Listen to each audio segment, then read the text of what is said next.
अरे सर नमस्ते, कैसे हैं आप? नमस्ते, जीते रहो बेटी। अरे मैम, आप इस चौकीदार के पैर क्यों छू रहे हो? अरे मैं इनको अच्छे से जानती हूँ। सर आपने मुझे पहचाना? नहीं मैडम जी, मैंने आपको नहीं पहचाना। सर मैं अंकिता, याद करने की कोशिश कीजिए। लेकिन मैडम जी मुझे कुछ याद नहीं आ रहा। अरे सर मैं भी ना, आपको कैसे याद होगा? उस टाइम मैं बहुत छोटी थी, आपके पास पढ़ने आया करती थी एक छोटी सी लड़की अंकिता नाम की। अरे सर जिसके पापा का नाम राम सिंह था। ओह अच्छा अच्छा, अंकिता।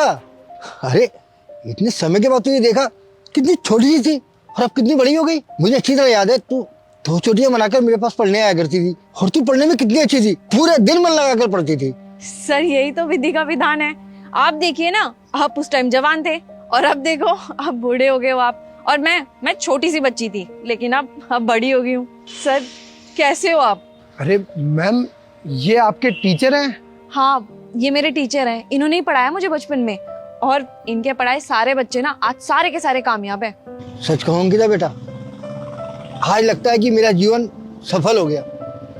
ये देख रहा हूं मैं कि मेरे पढ़ाए हुए बच्चे आज इतनी बड़ी कंपनी में जॉब कर रहे हैं, इतने कामयाब हो गए। क्योंकि बेटा अगर टीचर का पढ़ाए हुए एक बच्चा भी कामयाब हो जाए, बुलंदियों को छूने लगे, तो उस टीचर को लगता है कि उस टीचर ने अपनी जिंदगी में बहुत बड़ी सफलता प्राप्त कर ली। अरे मैम, आप मेरे को एक बात बताइए, जब ये आपके टीचर हैं और इन्होंने आपको पढ़ा के इतना कामयाब कर दिया, तो ये खुद ये काम क्यों कर रहे हैं? हाँ सर, मैं भी यही जानना चाहती हूँ, आप ये काम क्यों कर रहे हो? आप तो इतने अच्छे स्कूल में बच्चों को पढ़ाते थे ना, आप मैथ्स टीचर थे, आपको ये काम क्यों करना पड़ रहा है? बेटा प्राइवेट नौकरी, प्राइवेट स्कूल, इसका क्या भरोसा कब नौकरी चली जाए। तो सर आप कोई और काम कर लेते ना, आपकी मैथ्स तो इतनी अच्छी थी, आपको कोई भी जॉब दे देता इजीली। या तो फिर आप बच्चों को ट्यूशन ही पढ़ा लेते। और बेटा एक समय के बाद हर इंसान की याददाश्त भी कमजोर हो जाती है। अब इतनी हिम्मत तो बची नहीं कि घर घर जाकर बच्चों को ट्यूशन पढ़ा सकूं। अरे तो सर कोई बात नहीं, आपका बेटा तो था ना, वो तो इस टाइम अच्छी जॉब कर रहा होगा, वो कर लेता काम, आपको काम करने की क्या जरूरत है? बच्चे क्या बताऊं बेटा, मैंने अपनी जिंदगी में जो कुछ कमाया सब अपने बच्चों को पढ़ाने लिखाने में लगा दिया। अब बच्चे तो कामयाब हो गए, लेकिन एक बाप कामयाब नहीं हो पाया। मतलब सर?